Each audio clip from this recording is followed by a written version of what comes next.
Yo YouTube, comment ça va? C'est Yannick aka Feel the Click et aujourd'hui nous allons voir comment faire un GIF pour Instagram. Let's go! Donc c'est quoi un GIF? Un GIF c'est une succession d'images qui, mis à la suite les uns des autres, vont s'animer et vont donner un effet de vidéo alors que c'est une succession de photos. Comment faire un GIF? Pour faire un GIF c'est simple, en fait vous allez prendre une photo, vous allez prendre plusieurs photos, donc mettre votre appareil photo en mode rafale. De votre appareil photo, vous allez prendre plusieurs rafales. Et le truc, c'est qu'il faut avoir les images qui se suivent et qui ne soient pas coupées. Donc si votre sujet fait un mouvement, le suivre très bien avec le mode rafale. Pour faire un GIF, vous avez trois manières. Un, c'est soit le sujet qui bouge, donc moi je bouge là, tu vois. Ou soit, ou soit c'est le photographe qui bouge, moi je reste style, et l'appareil photo il bouge, tu vois le bail, t'as compris? Ou sinon c'est les deux, c'est soit le photographe et le sujet qui bouge en même temps, ça peut donner ça. Donc c'est les trois manières. Donc je vais vous montrer des exemples maintenant de comment, enfin des différents types de GIF. Ok.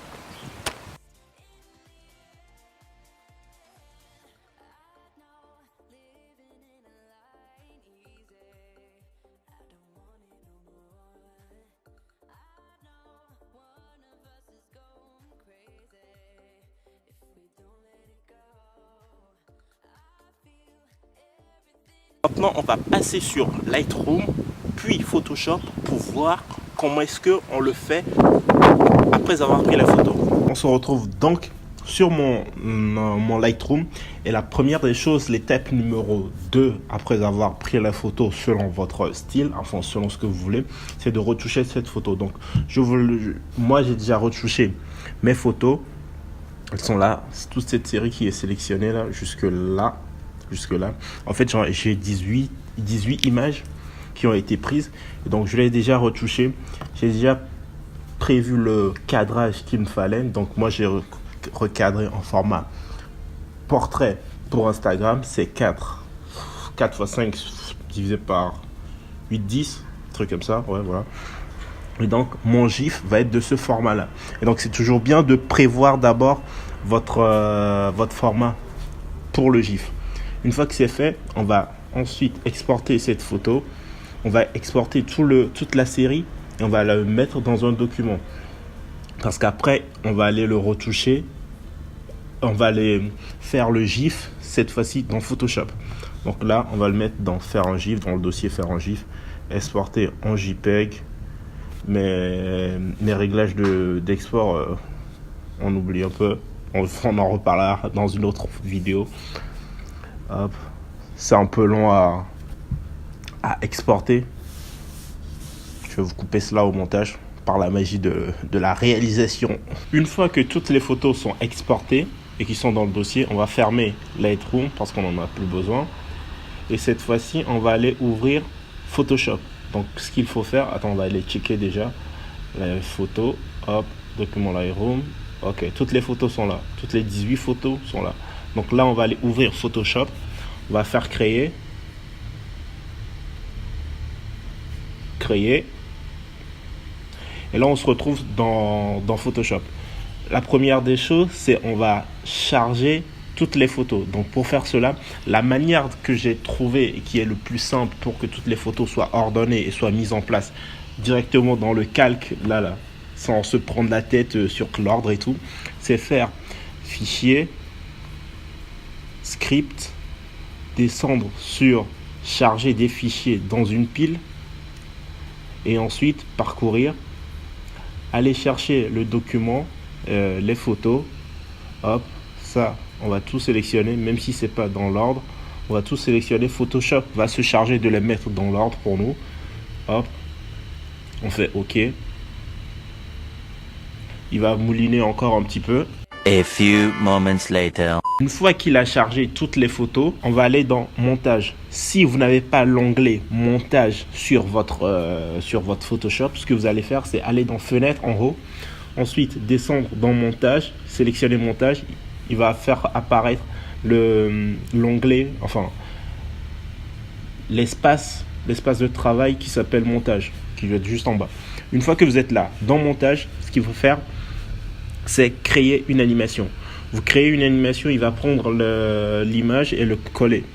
Ensuite, vous allez faire le petit onglet qui se trouve en bas, cliquez dessus, et là vous allez choisir créer des images d'après décalque. Vous cliquez dessus, et là il va sélectionner toutes les images que vous avez importées.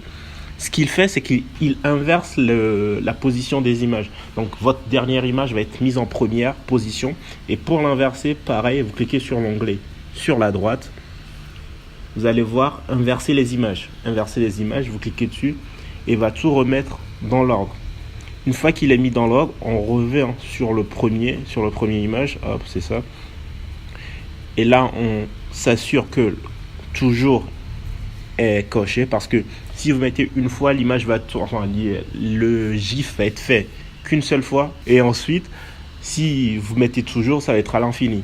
Donc, ce qu'il faut faire, c'est à l'infini. Donc, on met toujours. Ensuite, on va sélectionner le temps d'apparition ou de maintien de chaque image.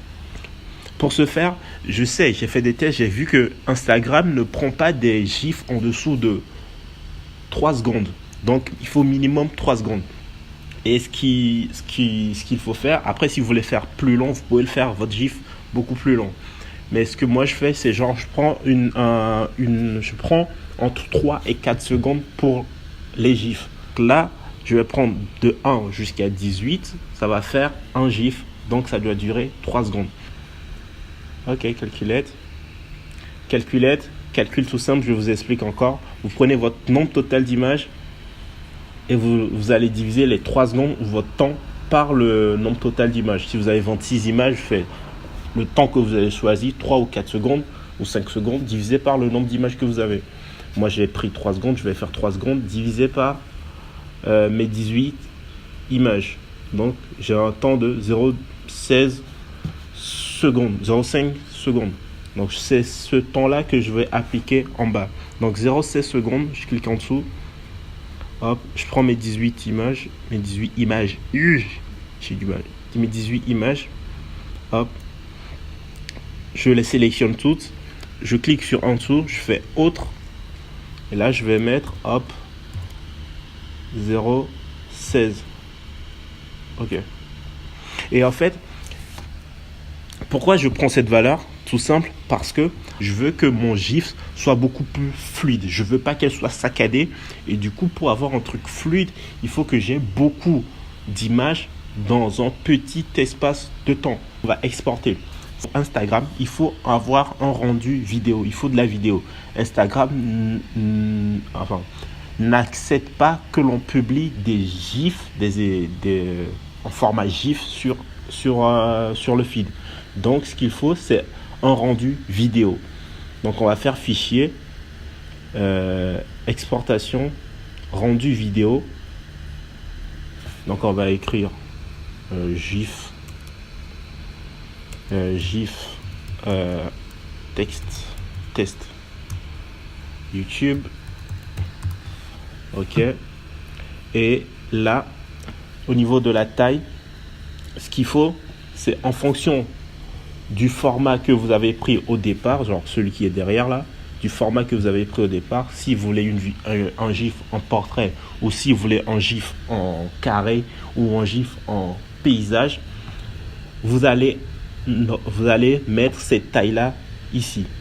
Donc si vous voulez, j'ai mis en description de cette vidéo YouTube un article qui regroupe toutes les tailles que utilise Instagram actuellement en 2018 pour ses vidéos et ses posts. Donc que ce soit en story, que ce soit dans le feed, que ce soit sur IGTV, tout le format, je l'ai mis en description. J'ai mis un article en description qui récapitule ça. Donc allez le voir. Cette taille-là, 1080 par 1350, c'est la taille pour un post portrait sur le feed normal. Donc ça, c'est ça. Qualité supérieure, et on fait le rendu. N'oubliez pas de choisir là où vous allez l'exporter. Rendu. Une fois que c'est exporté, on va aller voir dans le dossier. Là, ok. GIF test YouTube. Ok, il est là. On va le partager donc sur mon téléphone. Moi, je vais le partager sur mon téléphone via AirDrop. Je le partage sur mon téléphone. AirDrop garde bien sûr la qualité. Hop, on va voir s'il va retrouver. Hop.